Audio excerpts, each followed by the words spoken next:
Assalamualaikum warahmatullahi wabarakatuh. Saya Winda Ainul Wulandari, NPM 12120202024. Kali ini saya akan membuat video ujian tengah semester Statistik Bisnis 2. Langsung saja ke soal nomor pertama yang membahas tentang statistik deskriptif. Petunjuknya di sini karena NPM saya genap, saya menggunakan data causal dan di sini sudah ada data causal yang saya taruh. Yang diminta pengujian statistik deskriptif pada menu frekuensi dan deskriptif. Ini datanya sudah ada banyak, data causalnya. Langsung saja untuk pengujiannya kita klik analyze, deskriptif, statistik. Kita pilih yang deskriptif. Kita pilih semua menu, kita pindahkan dan oke. Lalu kembali lagi ke analyze, ke deskriptif statistik, ke frekuensi. Kali ini kita pilih satu aja yang mau kita uji, yang berupa angka itu salary. Statistik, kita pilih semua.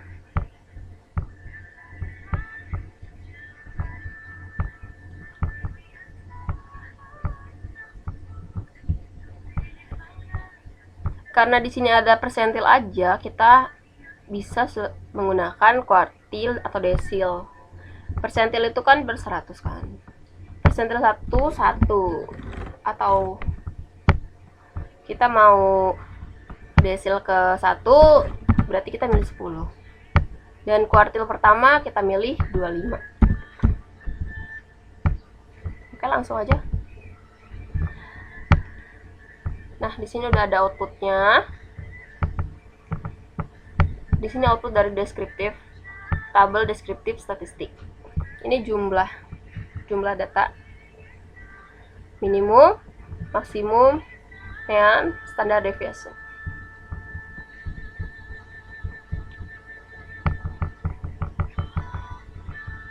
Ini ada frekuensi tabel statistik. Meannya, standar error of mean, median, modus, standard deviation, variance, minimum, maksimum, sum, and percentile. Nah, di sini adanya persentil aja kayak tadi. Tapi kita bisa lihat desil dan kuartil. Ini persentil pertama. Ini persentil ke-10 atau juga bisa disebut desil pertama, persentil ke-20 atau desil kedua, persentil ke-25 atau kuartil pertama, dan seterusnya. Nah, kita mau lihat nih modus. Modus di sini ada data ke-441, tapi di sini ada lambang A kecil di atas, A kuadrat, berarti itu lebih dari pada 1. Namun yang ditunjukin cuman data ke-441. Coba kita buktikan di bawah. Nah, di sini data 441. Ini modus ya. Dibanding yang lain. Ini cuma ada 1, tapi nih gimana nih? Kita belum lihat di bawah lagi ada data. Coba kita buktikan kalau misalnya ada lebih dari 1. Nah, ini kedua berarti ya. Ada pada lagi nggak ya? Ini 3, 4, 5, 6,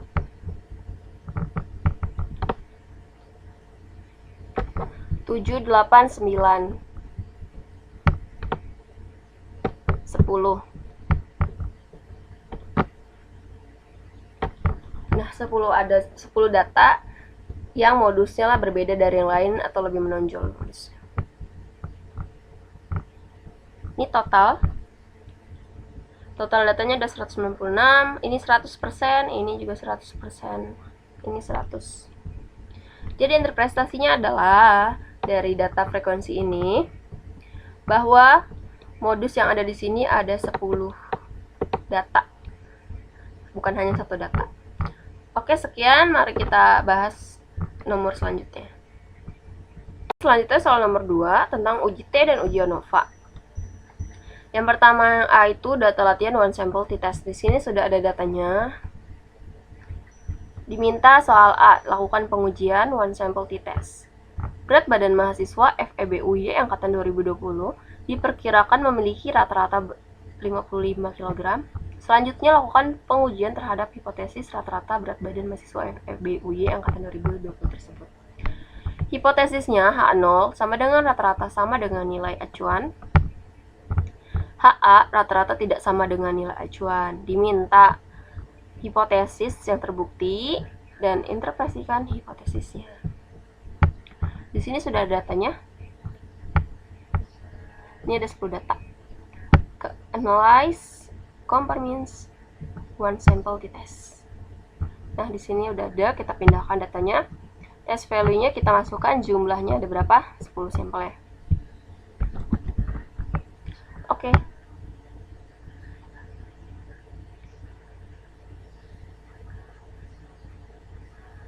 Ini sudah ada outputnya, sudah keluar. Ada 2 tabel. One sample statistik dan one sample test. Di sini ada N, itu jumlah sampelnya ada 10. Mean 59, standard deviation 7,379, standard error mean 2,33. Di tabel one sample t-test, di sini seek 2 pilot. Ketentuan untuk ini adalah jika H0 lebih besar dari 0,05, maka H0 diterima. Namun, jika H0-nya lebih kecil dari 0,05, itu ditolak.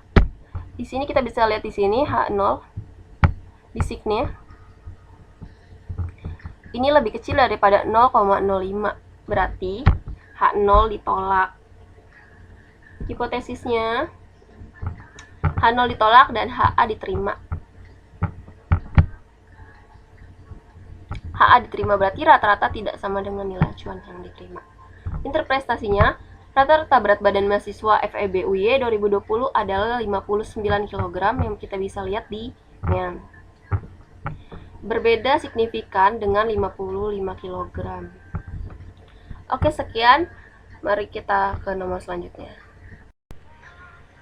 Berikutnya soal nomor 2 yang B, lakukan pengujian to sample t-test atau independent t-test.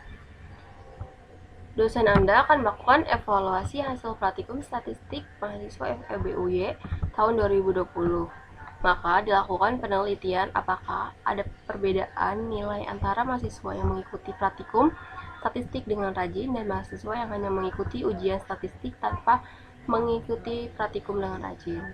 Hipotesisnya terbagi menjadi 2, ada hipotesis varians dan hipotesis signifikan.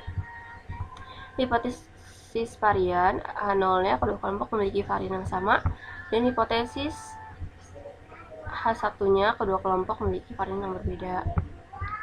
Ini untuk hipotesis signifikannya, H0 kedua kelompok memiliki rata-rata nilai yang sama, dan H1 kedua kelompok memiliki rata-rata yang berbeda. Di sini udah ada datanya. Di menu Analyze, Compare Means, dan Independent Sample t-test. Kelompoknya dimasukkan ke grouping variabel dan nilainya kita masukkan ke test variabel. Grouping, define groupnya di sini ada 2 ya, kelompok 1 dan 2. Grup 1 itu kelompok 1, grup 2 itu kelompok 2. Continue. Oke. Di sini sudah muncul outputnya. Ada 2 tabel, grup statistik dan tabel independent sample test. Di sini nilai kelompok yang tidak rajin mengikuti praktikum, dan di sini kelompok yang rajin mengikuti praktikum. Jumlahnya sama, ada 15. Rata-ratanya yang tidak rajin 82,27 dan yang rajin mengikuti 88,60. Standard deviation-nya di sini, standard error mean-nya di sini. Untuk tabel independent sample test, nilai equal variance assume dan equal variance not assume bisa kita lihat di sini. Kita bisa menentukan variance tadi. Ini soalnya kita buka dulu, perkecil sebentar. Nih, ada hipotesis variance itu. Kita lihat di sini. Jika hipotesis variance-nya sama, itu ada di atas, dan jika berbeda ada di bawah. ketentuannya kayak tadi, H0 lebih besar dari 0,05 dan kalau itu diterima, dan H0 lebih kecil dari 0,05 kalau itu ditolak. Berarti di sini assume jika karena ini lebih dari 0,05 berarti ini assume equivalent assume. Hipotesisnya H0 diterima, interpretasinya SIK lebih besar dari 0,05 yaitu 0,582 dan berada di posisi equivalent assume. Dan untuk hipotesis signifikan T-nya bisa kita lihat di sini. Karena dia lebih kecil dari 0,05 berarti dia ditolak. Interpretasinya,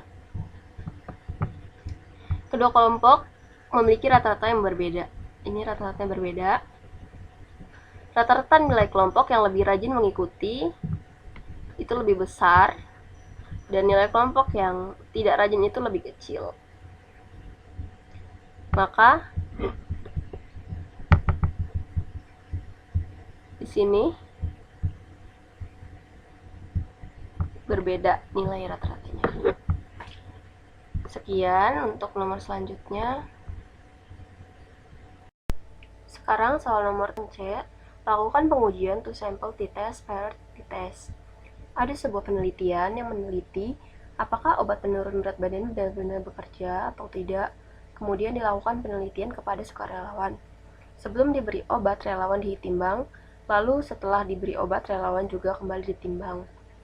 Pengujian hipotesis H0 tidak ada perbedaan sebelum dan sesudah, H1 ada perbedaan sebelum dan sesudah. Yang diminta hipotesis yang terbukti adalah dan interpretasikan.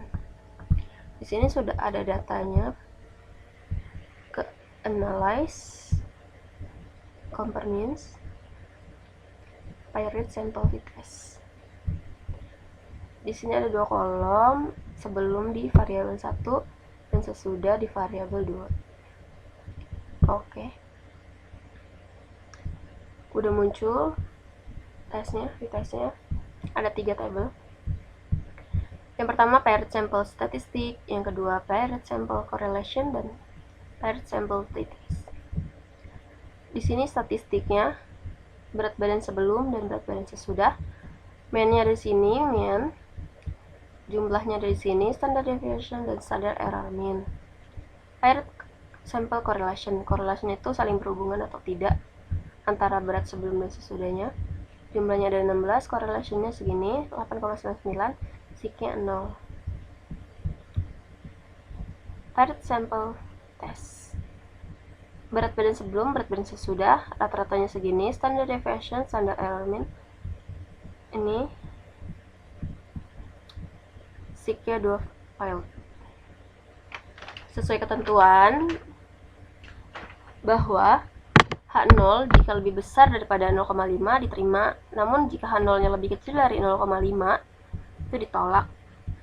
Kita bisa lihat di sini menentukan SIK-nya.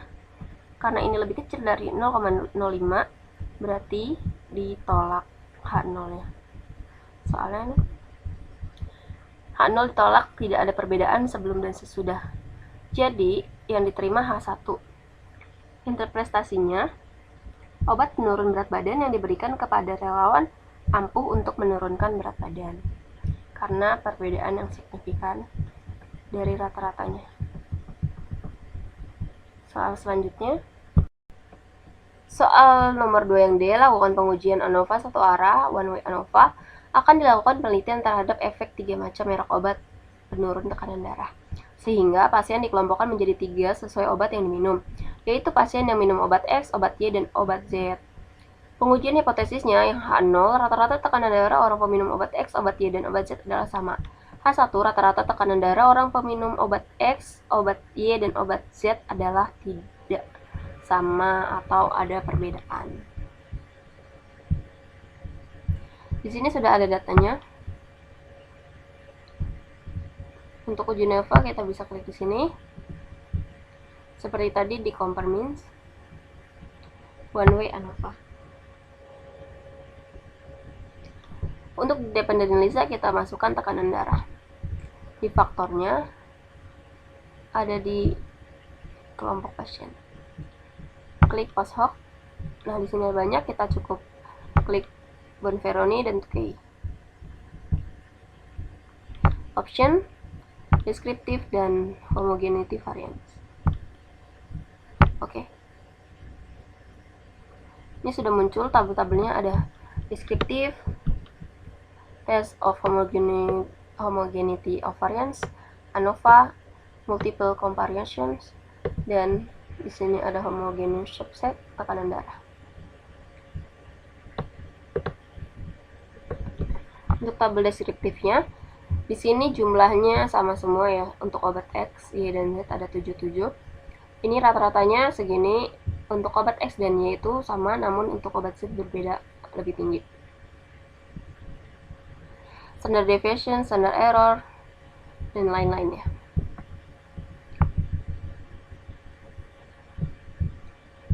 Di test of homogeneity of variance, kita bisa lihat di based on mean.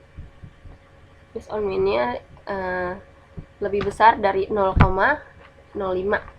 Kalau based on mean-nya di atas 0,05 berarti variance-nya sama. Kalau variance sama, kita bisa lanjut untuk selanjutnya.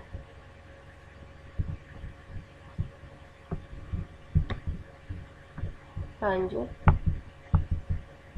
Untuk di ANOVA itu, kita bisa lihat sig-nya. Kalau sig-nya di atas 0,05 berarti diterima, namun kalau di bawah 0,05 itu ditolak, hipotesisnya ditolak. Tadi untuk hipotesis, rata-rata tekanan darah orang peminum obat X, obat Y, dan obat Z adalah sama. Berarti H0 ditolak, namun H1 diterima. Untuk tabel multiple comparison di sini bisa dilihat. Ini kelompok obatnya, ini kelompok obatnya juga. Obat X terhadap obat Y itu, obat X dikurang obat Y 0, karena tadi jumlahnya sama. Obat X dikurang obat Z sama, itu kan karena obat Z lebih besar, jadi ada minnya. Nah, tanda di sini, tanda bintang itu berarti sangat signifikan, di atas 0,05. Nah, di sini kan banyak min. Nah, di sini kenapa nih nggak min? Karena obat Z lebih besar daripada obat Y dan X.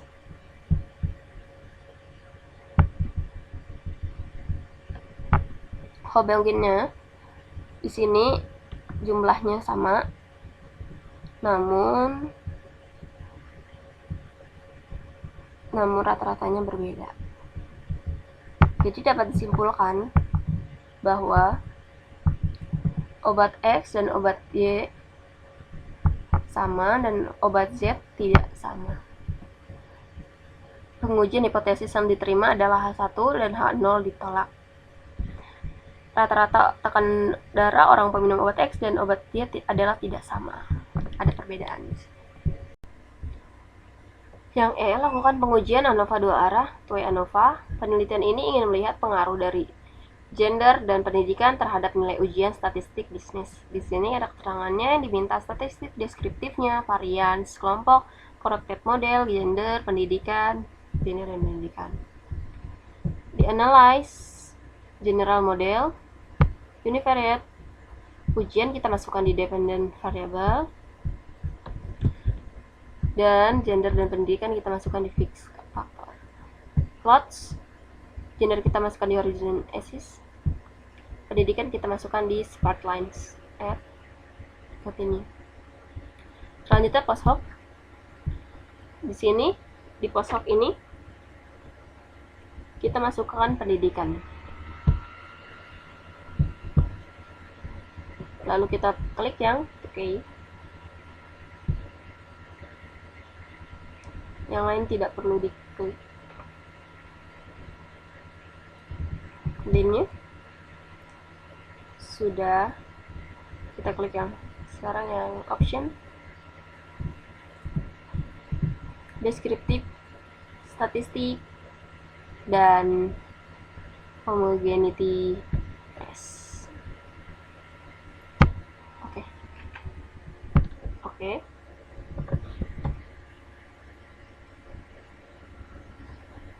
Tunggu sebentar outputnya.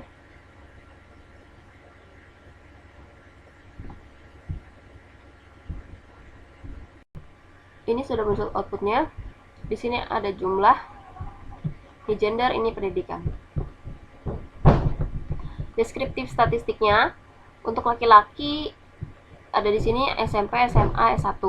Perempuan SMP, SMA, S1, total SMP, SMA, S1. Laki-laki SMP memiliki nilai rata-rata 32,43 dengan jumlah serta 7 orang. Laki-laki SMA mempunyai rata-rata nilai 46,60 dengan jumlah 5 orang. S1 77,83 dengan jumlah 6 orang. Sedangkan perempuan SMP memiliki jumlah nilai 68 karena hanya 1 orang. Pendidikan SMA 65,13 15 orang. S1 69,67 6 orang.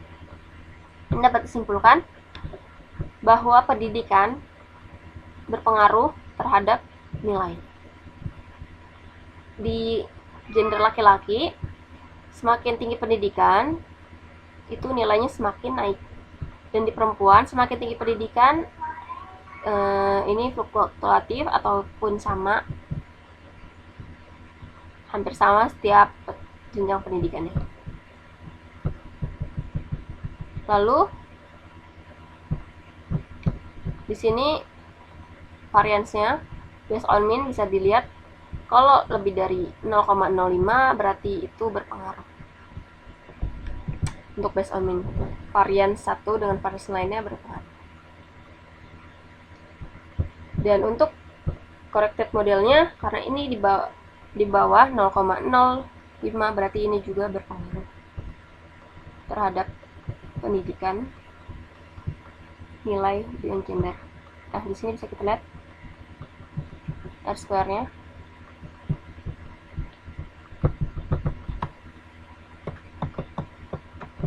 Dan di sini ada multiple comparison-nya. Nilai SMP dikurang SMA min, nilai SMP dikurang S1 juga masih min. SMA, sedangkan SMA dikurang SMP sudah tidak min. SMA dikurang S1 masih min. S1 karena nilai rata-rata mereka tadi paling tinggi untuk perempuan dan laki-laki, jadi tidak ada min.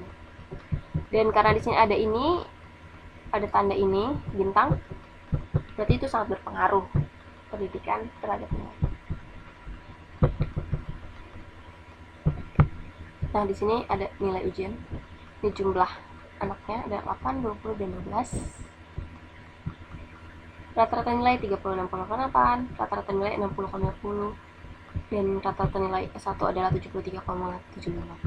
Jadi dapat disimpulkan pendidikan dan gender berpengaruh terhadap nilai ujian. Soal yang ketiga, pengujian pada data kuesioner. Untuk pengujian asumsi klasik, uji normalitas, uji heterokaidasitas, dan uji multikolenialitas. Langsung aja kita analyze. Regression, linear.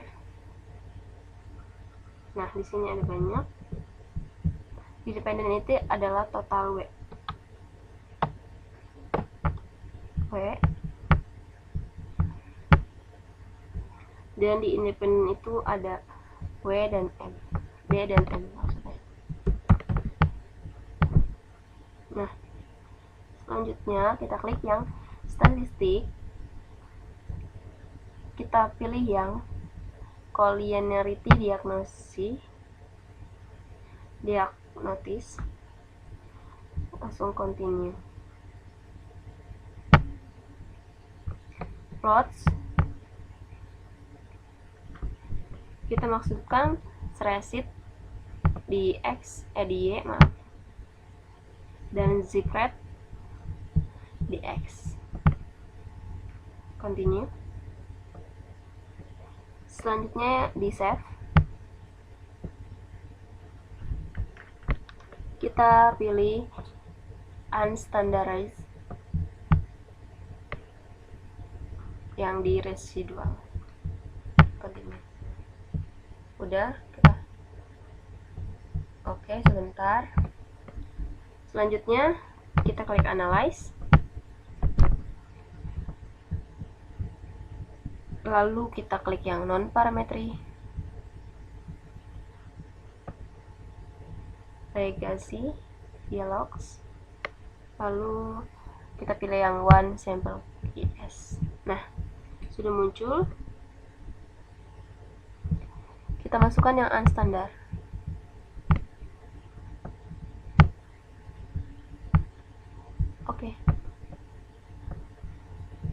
Oke, di sini sudah muncul semua datanya, tabelnya. Yang pertama kita akan uji normalitas, kita bisa lihat di one sample. Ketentuannya itu jika SIK lebih besar dari 5% berarti itu dikatakan normal. Namun sebaliknya jika SIK lebih kecil dari 0,05 atau 5% itu dikatakan tidak normal. Kita bisa lihat di sini SIK to type-nya ini lebih besar dari 0,05 atau lebih besar dari 5%. Jadi ini dikatakan normal karena di sini adalah 74%. Selanjutnya, tabel heteroskedasitasnya kita bisa lihat di sini. Ketentuannya itu data tidak boleh ada yang tumpang tindih. Nah, di sini tidak ada data yang tumpang tindih, berarti ini tidak bisa dikatakan homo atau heteronya terpenuhi. Selanjutnya, uji multikolenialitas. Kita bisa lihat di tabel coefficient, kita lihat di ini toleran dan VIF. Ketentuannya itu jika toleransinya lebih besar dari 0,1, VIF-nya lebih kecil dari 10, maka ini bisa dikatakan terbebas dari multicol. Ini adalah data di sini, itu lebih besar dari 0,1 dan lebih kecil dari 10. Jadi ini terbebas dari multicol. Selanjutnya adalah R-square. R-square kita bisa lihat di sini. R-square ini adalah pengaruh, seberapa besar pengaruh motivasi dan kemandirian terhadap prestasi. Ini adalah sebesar 54,2%. Jadi, motivasi dan kemandirian belajar berpengaruh 54,2% terhadap prestasi. Dan sisanya 45,8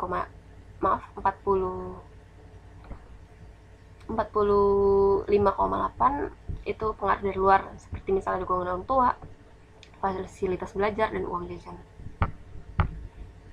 Selanjutnya adalah uji F. Uji F ini kita bisa lihat fisiknya, jika ini lebih kecil dari 0,5 berarti ini bisa dikatakan simultan atau bersama-sama. Jadi, motivasi dan kemandirian secara bersama-sama berpengaruh terhadap prestasi. Nah, selanjutnya adalah uji T. Uji T ini kita bisa lihat fisiknya, jika ini lebih besar dari 0,05 berarti ini tidak berpengaruh, namun jika ini lebih kecil dari 0,5, SIK-nya 0,00, terus berarti sangat berpengaruh terhadap prestasi. Nah, kita bisa tahu pengaruhnya positif atau negatif, kita bisa lihat di ini unstandardized-nya. Karena di sini tidak ada negatif dan ini positif, berarti dua variabel itu berpengaruh positif terhadap prestasi. Oke, sekian dari saya, kurang lebih mohon maaf. Wassalamualaikum warahmatullahi wabarakatuh. Terima kasih.